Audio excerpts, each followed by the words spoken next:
आचार्य श्री जी दंडवत प्रणाम। पंचांग के बारे में आप ज़रा बताइए, पंचांग कैसे निर्माण हुआ, लोगों को थोड़ा सा कुछ विस्तार रूप से आप जानकारी दीजिए।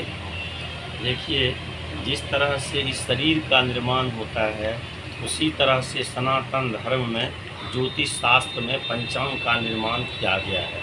जैसे शरीर का निर्माण 5 तत्व से होता है, क्षिति जल पावक गगन समीरा पंच तत्व रच अधम शरीरा। तो अगर शरीर में किसी तत्व की कमी आ जाएगी, 5 तत्व में से अगर किसी एक तत्व का भी कमी हो जाएगा तो शरीर आपका बिगड़ जाएगा। उसी तरह से 5 चीज़ से पंचांग बना है। वह 5 चीज़ क्या है? तो प्रथम है तिथि, दूसरा है वार, तीसरा है करण, चौथा है योग और 5वां है नक्षत्र। अगर पंचांग देखने समय में हमें तिथि का अगर ज्ञान नहीं है तो गड़बड़ा जाएगा। तिथि के बाद अगर वार का ज्ञान ना है, जैसे रविवार सोमवार, इसका भी ज्ञान होना चाहिए।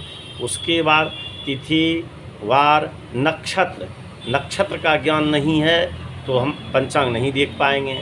नक्षत्र के बाद होता है करण। अब ये करण क्या है? तो करण 7 करण है, यानी एक करण 2 तिथि को भोग करता है। चतुर्दशी शशिन प्रहण किस्तुग्न करण जो है वो चतुर्दशी के उत्तरार्ध ही रहता है, इन 2 तिथि को भोग करता है। और योग, अब ये योग कितने हैं? तो 27 योग भी हैं महाराज। ये योग करण नक्षत्र तिथि और वार, ये 5 चीज़ से पंचांग का निर्माण होता है। हमारे सनातन धर्म में जो एस्ट्रोलॉजर हैं उसके लिए तो कोई बात ही नहीं है। जनरल जो हमारे पंडित जी हैं वो शिशुबोध नामक पुस्तक का अध्ययन करें और नक्षत्र करण योग पूरा सा पढ़ें, फिर जाकर के पंचांग देखने की प्रक्रिया समझ में आएगी। अगर हम नक्षत्र के बारे में नहीं जानते हैं तो नक्षत्र से ही राशि का निर्माण होता है। नक्षत्र से क्या होता है? राशि का निर्माण होता है।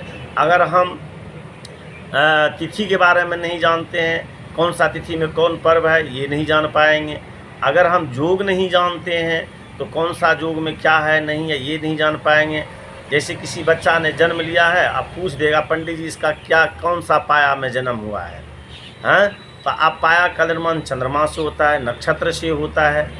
और अगर कोई पूछ देगा अभी कौन सा योग में कौन सा योग चल रहा है, कौन सा कार्य किस योग में करना चाहिए, इसीलिए योग का भी ज्ञान होना चाहिए। ये 5 अंग से पंचांग का निर्माण हुआ है ज्योतिष शास्त्र के मतानुसार।